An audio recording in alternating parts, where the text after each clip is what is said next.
बिस्मिल्लाहिर्रहमानिर्रहीम।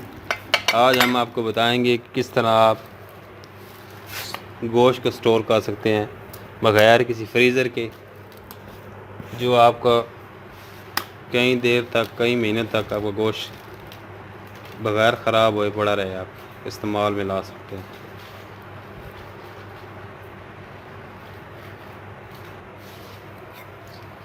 पहले आपने इस तरह पीस बना लेने हैं, इतने छोटे छोटे से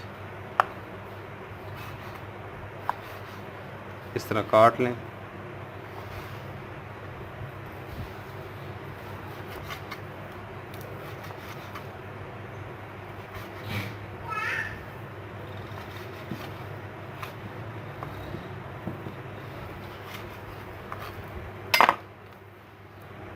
ऐसे छोटे छोटे पीस बनाकर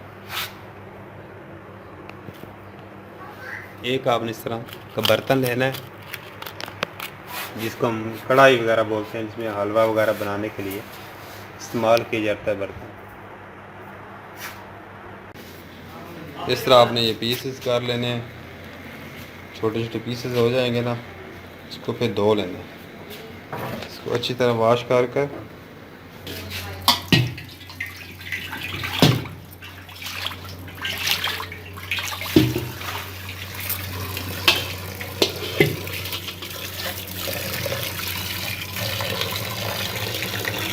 तो अच्छी तरह वॉश कर लें।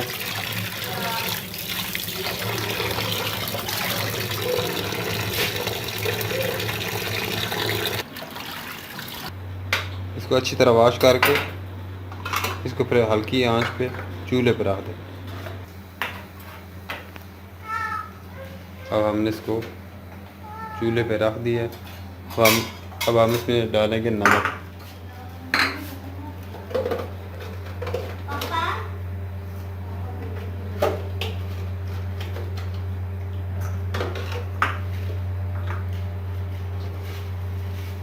इसमें डालेंगे नमक,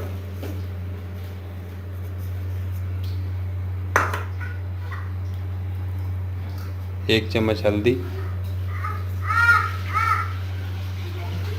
हल्दी तो वैसे भी इंसान के लिए मुफीद है, दर्द वगैरह के लिए, जोड़ों में जो होता है उसके लिए। इसको इस तरह हिलाएं एक दफ़ा, ताकि मिक्स हो जाए, नमक और हल्दी वगैरह मिक्स हो जाए।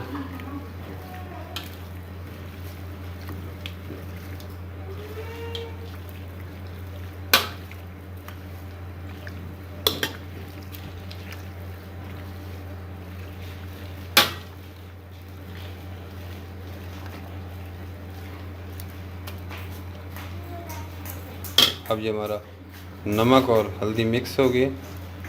अब इसको पकने के लिए छोड़ दें। हिलाने के बाद कुछ देर बाद गोश्त में इस तरह गर्माहट शुरू हो जाएगी। ये इस तरह पानी निकालना शुरू हो जाए। जब ये पानी खुश्क हो जाएगा ना, उसके बाद समझोगे आपका गोश्त तैयार हो गया। उसके बाद क्या करना है मैं आपको बताता हूँ थोड़ी देर में। ये इस तरह अपने एक दफ़ा पानी छोड़ेगा, जो इसके अंदर होगा ना पानी, वो खुश्क हो जाएगा। ऐसे पानी छोड़ता रहेगा ये।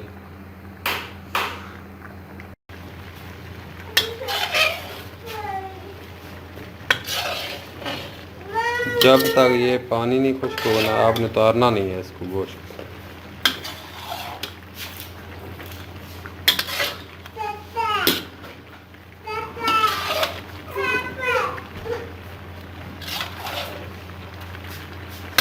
ये जो पानी है ना, इसको खुश्क कर लें। जब ये खुश्क हो जाएगा, समझो आपका गोश्त तैयार हो गया। इसको क्या करना है फिर मैं आपको बाद में बताता हूँ।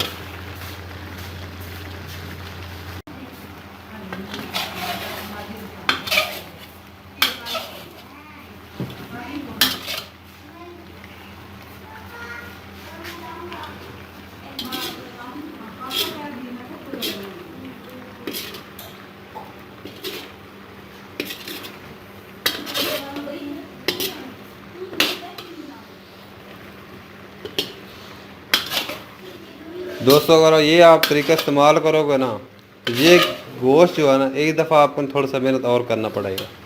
इसको आपने धूप पे सुखाना है। जब ये पक के तैयार हो जाएगा मैं आपको बताता हूँ अभी थोड़ी देर में कब ये तैयार हो जाएगा। इसको या धागे में परो लें या वैसे ही एक चारपाई लें, इसके ऊपर इसको किसी कपड़े के ऊपर इसको अलग-अलग करके रख दें इसको।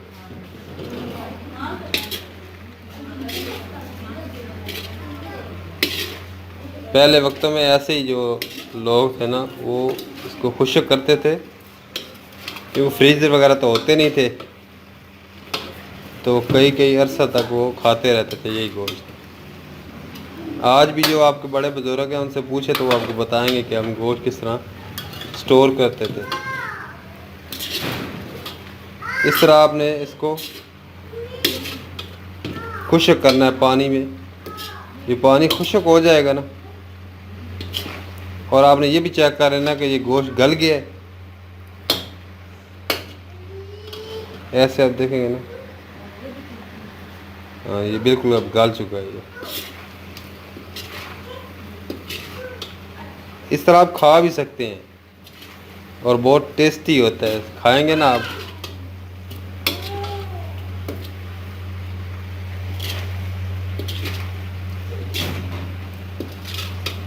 ये हमारे वालिदैन तो इस तरह ही करते थे। ये मेरे पास एक नॉलेज था, मैंने आपको बता दिया।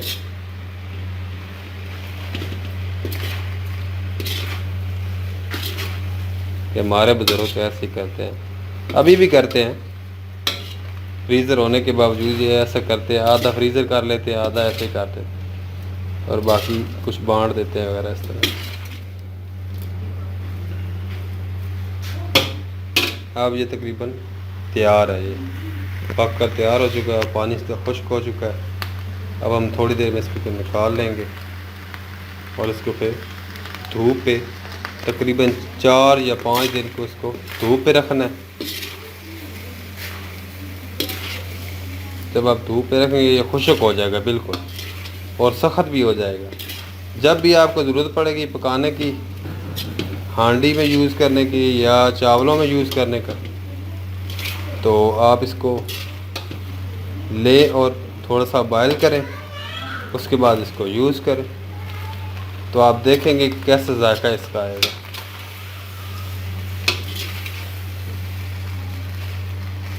जी ये अब ये पक कर तैयार हो चुका है इंशाल्लाह। तो मिलते हैं अगली वीडियो में। अल्लाह ने